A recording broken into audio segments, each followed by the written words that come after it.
Hi friends, இந்த Honda dream neo பைக்கை வந்து நாங்கள் கேடிஎம் டியூக் அந்த சவுண்டுக்கு ட்ரை பண்ணியிருக்கோம்.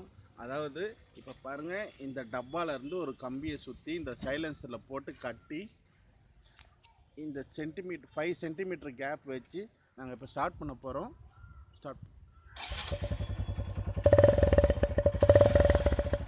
இது வந்து ஆர்டினரி சவுண்டு, இது வந்து டியூக்கோட சவுண்டு, இது ஆர்டினரி சவுண்டு, இது டியூக்கோட சவுண்டு. நாங்கள் இது வந்து சென்னையிலேருந்து ட்ரை பண்ணியிருக்கோம். இந்த வீடியோவை பாருங்கள், ப்ளீஸ் ஷேர் பண்ணுங்கள்.